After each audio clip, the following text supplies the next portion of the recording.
What's up, my RC people? You can see the bountiful bounty of RC goodness in front of me. And there's a story to go with this. And we're outside, so there's going to be some noises.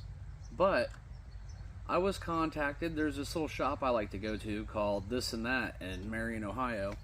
And I go there, and I've gotten figures for all my custom builds, a lot of my Road Warrior type stuff. I've gotten all the figures there.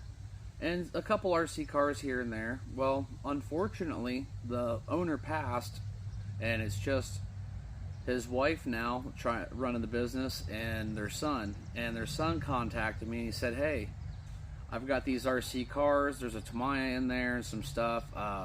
My dad told me to contact you before he passed, and then he passes, so I want to honor his wishes. So he contacts me, and I go, and this is what he has. Now let me flip the camera around, we'll look at them, and we'll talk about them a little bit more. So back around to the front, and I have figured some of these out, and some of these are a mystery. So I found out that this is a 1980s Scientific Toys Ford Ranger truck, which is a lot like the 4x4 off-roader that you would have had from Radio Shack, but it's, you know, it's in these tires. Let me see if I can get in here close enough where you can see, are completely split, and that is on all of the tires, unfortunately. So I'm gonna have to see if maybe I can take these tires off and put a different set of tires on. It looks like maybe I can get something to fit them.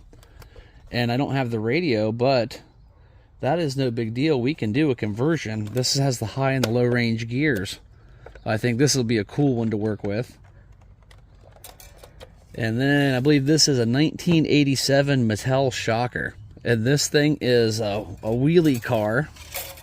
And somebody's been into it. The wires have been ripped out. But it has no steering. It's just a forward and backwards car. And it's got this wheel on the back.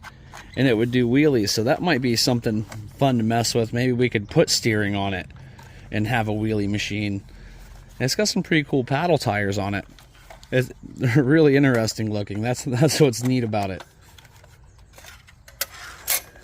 And then we have this guy. And I'm not 100% sure on this, but this is a wire control. Look at that, an actual remote control. But the body on this thing is amazing looking. And he told me this works. I haven't tried it yet, but he says it does work. Nice and shiny wheels on it still. And it looks like a turn and reverse car. But that body might go on to live on something else. And then there's this Nico Avalanche.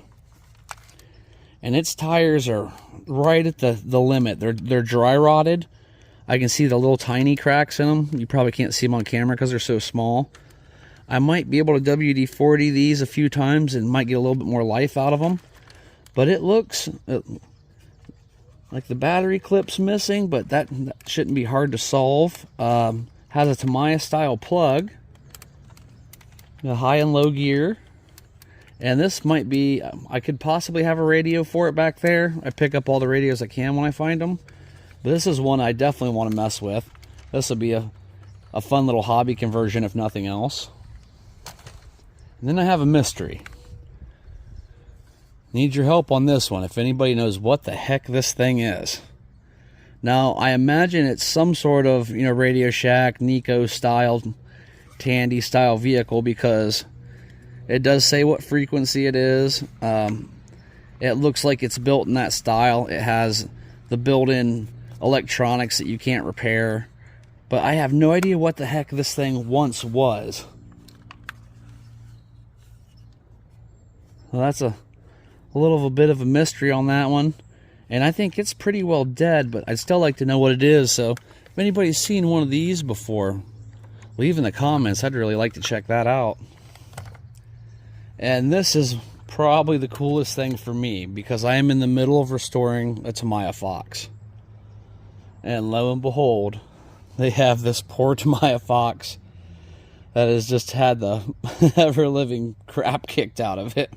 But it includes a couple of pieces we really need for the Fox build I'm doing, including these shocks.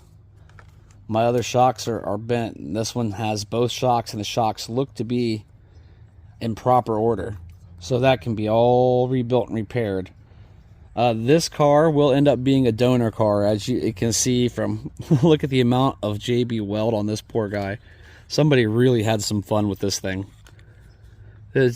Everything's been JB welded on it at some point, but there is a lot of salvageable parts from this.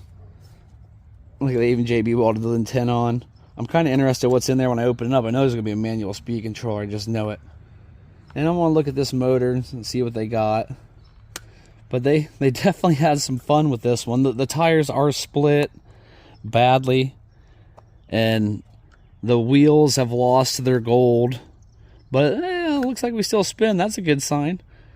So this is going to be inventoried as a parts car for the other one.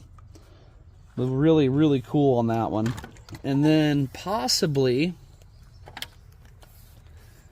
I think this is a Kyosho body. Because I got some Kyoshos from them not that long ago, and I got what I think's probably an Ultima Turbo. Does anybody recognize this body? If so, please let me know in the comments, and I might be able to get it suited up to the right vehicle and put back in order. But that's my RC haul here. I got a really cool, another group of vintage stuff to play with. And it'll be popping up here and there on the channel. So thanks for watching, guys. I hope you like this. Smash that like on the way out. If you're not a subscriber, please subscribe, and I'll catch you on the next video.